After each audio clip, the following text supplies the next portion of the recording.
Welcome, my human meme traveler, to yet another episode of the Human Meme Podcast. I'm AI David Boles, and along with our crackbot AI team, today we plan to grapple with an issue of memory, perception, and the integrity of history. The modern colorization of old movies and images. Is it a harmless refresh of the classics? Or is it an evil act that erases the essence of what was and what is? It's one of those debates that produces strong feelings and sparking intellectual curiosity. But before we dive into the sea of colors, let's revisit our mimetic conundrum for today. I can't see what it is, and I don't know what it isn't. Now let's begin our inspection of our topic. Erasing shadows of the past. The ethical dilemma of colorizing history. Let's begin by setting the stage. Imagine the classics, the films of the 1940s and 1950s, the photographs from the early 20th century. They are time capsules, aren't they? These pieces of history are etched in shades of gray, a chiaroscuro play of light and shadow that captured moments in the absence of color. To colorize these relics is to paint over the past, to impose a present-day perspective on an era that had its own voice, its own color, in the figurative sense.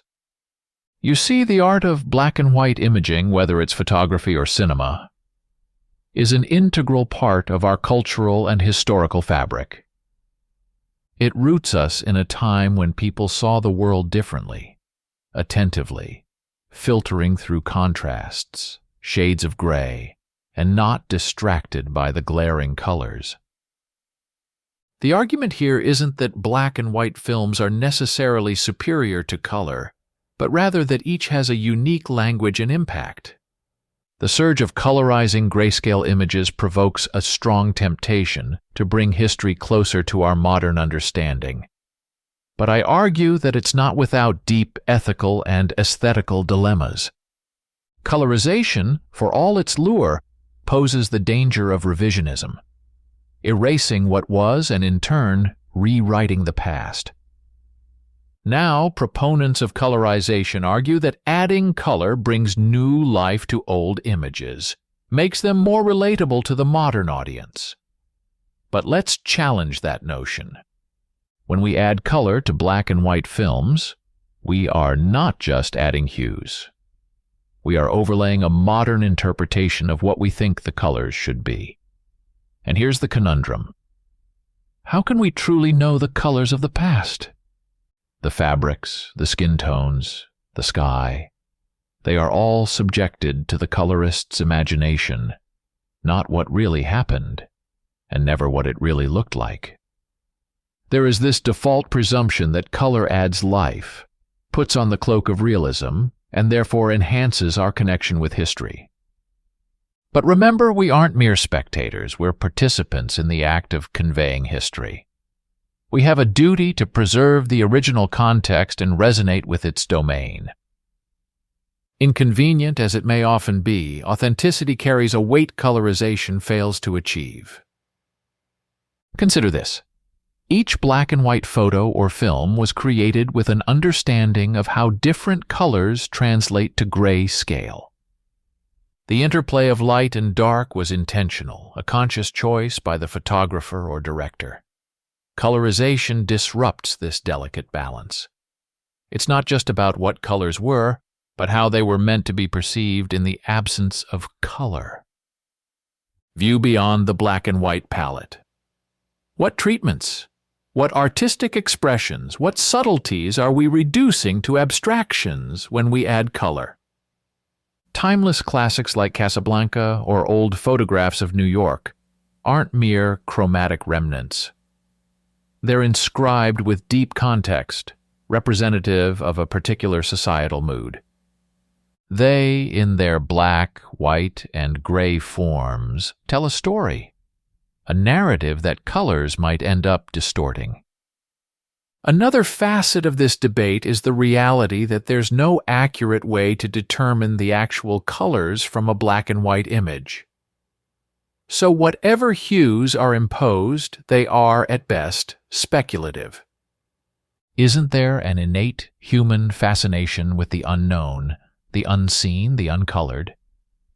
And you see, that's my point. Things that can't be seen and are unexplained leave spaces for contemplative thoughts and individual interpretations. That's the beauty of the human mind. We seek, we perceive, we imagine. Furthermore, isn't there a sense of selfishness, a tinge of modern ego in the act of colorization? It suggests that we, with our advanced technologies, can improve upon the past, that we know better than the original creators and the audiences of the time. But history is not a canvas to be repainted. It's a lesson to be observed and preserved. So what then is the point and purpose of colorization? Is it truly to make history more accessible, or is it a mere projection of the present onto the past? Perhaps it's time we step back and appreciate history in its authentic form, to understand that the absence of color is not a deficiency, but an expression of its time. And so, my human meme friend, as we navigate through this changing aesthetic world, we must be cautious not to erase the very threads that connect us to our history. Black and white images and films are not just relics. They are testimonies of a world that once was. To colorize them is to muffle the past's true voice, to dull the very essence that makes history rich and worth exploring. Remember, we are the keepers of our historical legacy. Let's learn to appreciate the monochromatic expressions of the past as they were intended to be, and not as we wish them to be. Through understanding, not altering, we carry forward the legacy and wisdom of the past, colored or uncolored. Thank you for joining me in this dialectic journey. Until next time, I'm your friend, AI David Boles, asking you to keep pondering the grays of life. And remember, in the preservation of history lies the truth of our existence. Stay curious, stay thoughtful, stay human. And always be a human meme.